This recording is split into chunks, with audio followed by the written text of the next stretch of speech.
itulah kedamaian. Ya Allah ya Rabb. Iblis iri hati, runtuh semua amalnya. Jadi jangan iri hati, Bu Nah. Bu Nah. Makanya ibu-ibu, ada perempuan menghadap kepada Rasul, ya Rasul, mau tongkat pergi salat berjamaah di masjid, kenapa laki-laki disuruh? Kata Nabi, silakan pergi ke masjid berjamaah, yang penting bisa kau jaga dua, mulut dan matamu, karena bahaya itu perempuan. Ini saya tak lakukan ya, kedeket diam, rangka banget. Sekena besok kau udah ganti talakona. Talakona na ganti. Apa saya bilang? Talaku pinjaman. Anu na balik, tapi na cicil. Susah na di. Begitulah. Dua itu mata dan mulutnya.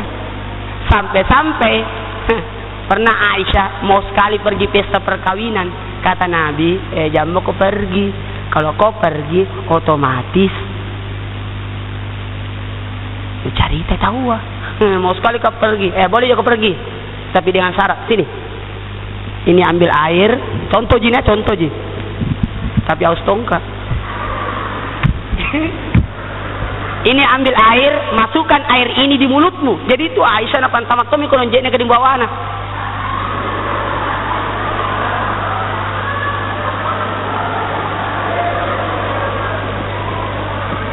Jadi Aisyah penuh air di mulutnya, tapi dilarang telan. Pergi mau ke pesta.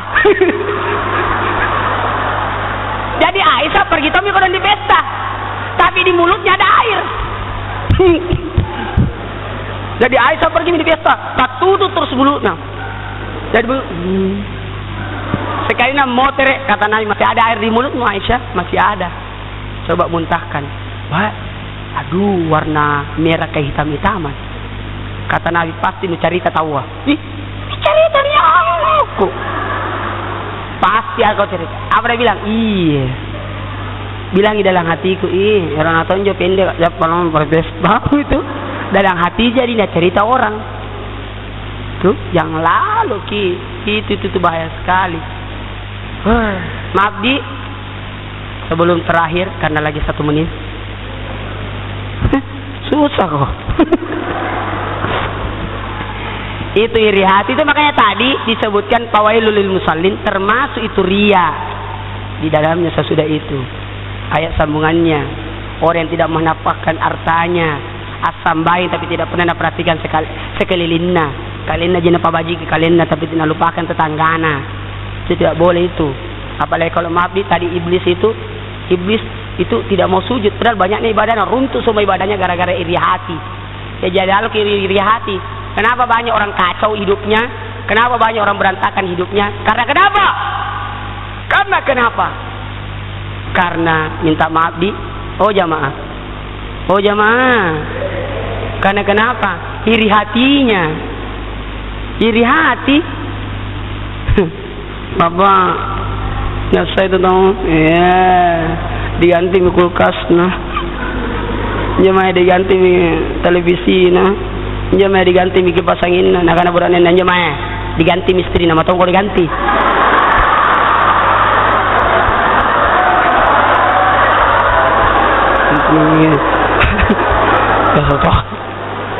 Yang paling bahaya kalau orang punya penyakit hati. Orang beli kulkas kalinya kedinginan. Orang beli kipas angin kalinya tak putar. Orang jaibu lainnya matanya cila-cila. Orang beli motor baru kalinya marung. Orang beli mobil baru kalinya naik ambulans, naik darana. Orang naik haji, naik umrah kalinya dipanggil ilahi. Mati. Bahaya nadi. Jadi perbaikilah ibadah kita. Saya tidak usah terlalu panjang lebar karena saya orangnya singkat. Tidak usah terlalu panjang ceramahku terlalu tinggi karena saya orangnya pendek. Ini lagi salat, nanti pernah lebar. Masih banyak ini kalau masalah salat. Baik, sebelum saya tutup, saya mengambil kesimpulan sedikit salat ki. Karena kenapa? Yang pertama ditanya, adalah salat. Yang pertama diperiksa salat. Dan semua yang tidak salat siksanya kepala. Di dunia pusing kepalana. Orang tidak sembahyang. Inas sabi. Karena tidak beraturan hidupnya pusing. Apa itu kerja? Tapi orang salat enak itu. Bangun tidur langsung salat. Jadi wajahnya langsung bercahaya. Tangannya langsung bersih. Tapi kalau orang tidak salat, bangun tidur langsung pegang makanan, berantasak nalimanna. Tidak tahu itu di mana bermalam tadi malam tangannya.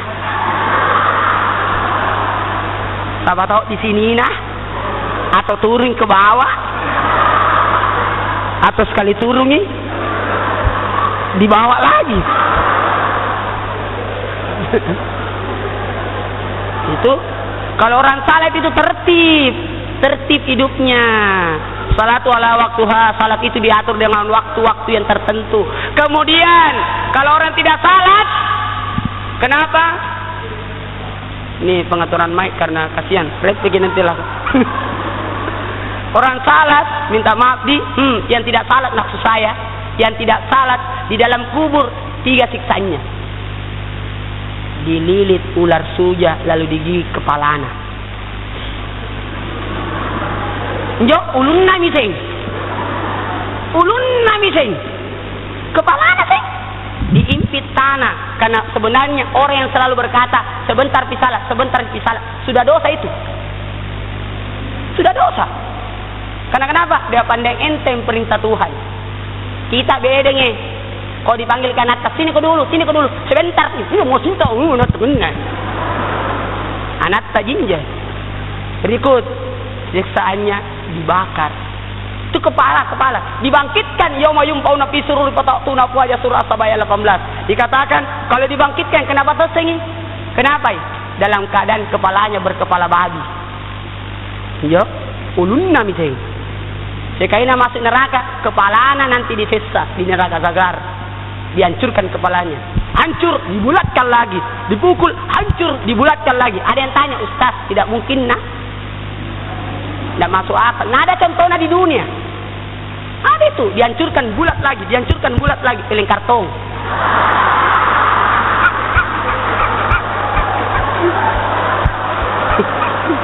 Itu contoh. Itu film Tom dan Jerry, batena hancur. Itu gising. Ya, baik. Ada yang tanya, kenapa selalu kepala? Karena salat itu adalah inti ibadah. Tubuh ini ibarat salat itu kepalanya. Tidak ada orang hidup tanpa kepala. Pernah lihat orang tidak ada kakinya? Banyak ji. Ada orang tidak ada tangannya? Banyak ji. Ada orang hidup tanpa mata? Banyak ji. Saya pernah lihat orang jalan-jalan minta-minta tidak ada kepalanya? Ya. Minta ke nenek ulunna. Aduh jamaah yang hadir, karena waktu sudah habis. Masih mau lanjut, nanti nama jamaah-jamaah nih. Baik, mari kita bersama-sama menundukkan kepala sejenak. Karena memang kenapa ada khutbah Jumat? Kenapa hari Jumat ditempatkan oleh Allah sebagai ibadah yang tempat waktu saat yang terbaik untuk beribadah di hari Jumat. Dijadikan Jumat adalah penghulunya hari. Itu pertanda di hari Jumat adalah sport semangat untuk satu Jumat ke depannya. Sebenarnya kenapa ada khutbah Jumat? Supaya khutbah Jumat itu memberikan semangat supaya orang bisa beribadah sampai satu Jumat. Jadi kalau ada khutbah Jumat loyo bukan khatau banjo apa tindro tawa. Sebenarnya khutbah itu harus memberi semangat. Jamaah Jumat jadi semangat orang.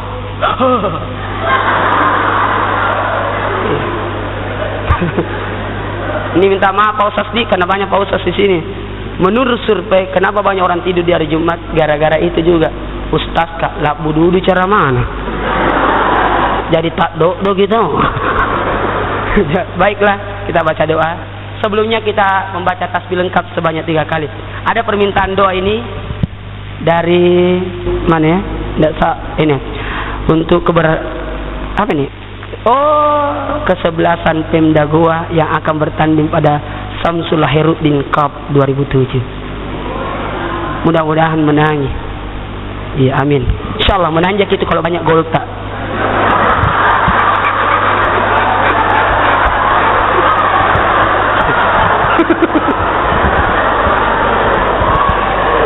Baik seluruh yang hadir, mari kita bersama-sama mendekatkan diri kita kepada Allah. Minta maaf senantiasa saya membawa peralatan supaya bisa lebih konsen. Kalau saya baca doa nanti orang tertawa, jadi saya butuh alat bantu.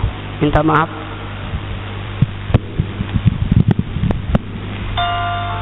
Mari kita bersama-sama mendekatkan diri kita kepada Allah. Kita baca tasbih lengkap sebanyak 3 kali. Subhanallah, walhamdulillah, wala ilaha illallah, wallahu akbar. Bayangkan diri, keluarga, pekerjaan, amanah yang Allah berikan kepada kita. Subhanallah, alhamdulillah, wala ilaha illallah, wallahu akbar.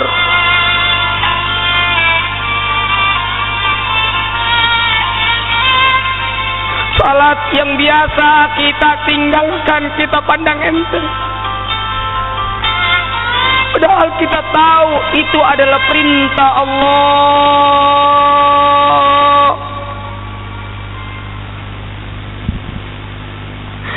Subhanallah, alhamdulillah, wala. Camkan dalam hati kita, ya Rabb, kuakui diriku adalah hamba-Mu.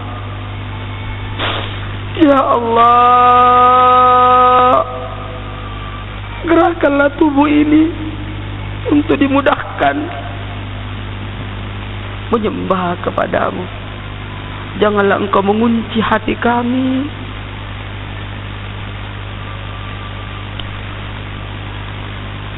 Subhanallah, alhamdulillah, wala ilaha illallah, wallahu akbar. Allahumma salli ala Muhammad wa ala Allahumma ganina bil ilmi wa syanna bil ilmi wa aqrina bil taqwa jamilna bil afiyah. Muliakanlah kami di dunia dan di akhirat. Tambahkanlah ilmu kami, tambahkanlah ketakwaan kami, dan berikanlah kami kesehatan. Ya Majidu, ya Wahidu, la tuzil anna ni'matan an'amta bi alayya. Ya Allah, janganlah Engkau mencabut nikmat yang telah Engkau berikan kepada kami. Nikmat kesehatan, nikmat kebersamaan.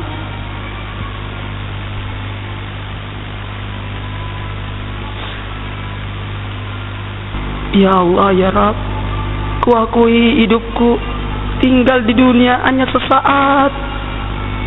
Kematian akan menjemput kami. Matikanlah kami dalam keadaan tobat, dalam keadaan menyembah kepadamu. Subhanallah wa ni'mal wakil, ni'mal maula wa ni'mal nasir. Ya Allah, ya Rabb, Engkaulah yang memberi, Engkaulah yang mencukupkan, dan Engkaulah yang sebaik-baik pemelihara. Berikanlah apa yang kami mohon, cukupkan atas apa yang Kau berikan, ya Allah, dan peliharalah atas apa yang kami miliki. Astaghfirullahaladzim. Ya Allah, ampunilah dosa-dosa kami, ya Rabb. Ampunilah dosa-dosa kami. Dosa pada tubuh ini, seluruh anggota tubuh adalah amanah dari-Mu, ya Rabb. Dosa kami kepadamu, ya Rabb, dan dosa kami kepada sesama manusia yang bisa membuat hancurnya ibadah kami. Betapa banyak orang yang kami sakiti hatinya karena keangkuhan kami, karena kami anggap enteng, remeh, bahkan menghina sesama kami. Ya Allah, ya Rabb, Iyyaka na'budu wa iyyaka nasta'in. Hanya Engkau lah yang kami sembah dan hanya Engkau lah kami mohon pertolongan. Ya Allah, muliakanlah. Ada orang-orang yang Engkau muliakan, berikanlah kemuliaan atas sahabat kami, teman kami dalam mengharumkan nama kami pada kesebelasan tim dakwah yang akan bertanding. Ya Allah, bantulah. La haula wala quwata illa billah. Tidak ada kekuatan di atas kekuatan ya Rabb. Ya Rabb, ya Rabb. Rabbana atina fid dunya. Silakan minta apa yang kita butuhkan. Masing-masing beda permohonannya. Rabbana atina fid dunya. Yang punya penyakit, masalah, minta sama Tuhan untuk diselesaikan. Rabbana atina fid dunya, minta masing-masing beda kebutuhannya. Wabil akhirat nasaban nar. Wa sallallahu alaihi wasallam Muhammad walhamdulillahi rabbil alamin. Al-Fatihah. Bismillahirrahmanirrahim. Iyyaka na'budu wa iyyaka nasta'in. Shiratal ladzina an'amta alaihim. Amin amin ya rabbal alamin. Jamaah Jumat ibadah yang dimuliakan oleh Allah, inilah yang dapat saya bawakan. Mudah-mudahan ada manfaatnya buat kita semua. Sebagai titik terakhir dari apa yang akan saya sampaikan, saya mohon maaf jika ada kata-kata saya yang tidak berkenan di hati, karena kekurangan itu dari saya dan kelebihan datangnya dari Allah. Inilah yang dapat saya sampaikan. Lebih dan kurangnya mohon dimaafkan. Wallahu a'lam bishawab. Mustaqim. Assalamualaikum warahmatullahi wabarakatuh. Demikianlah setelah kita ikuti tausiah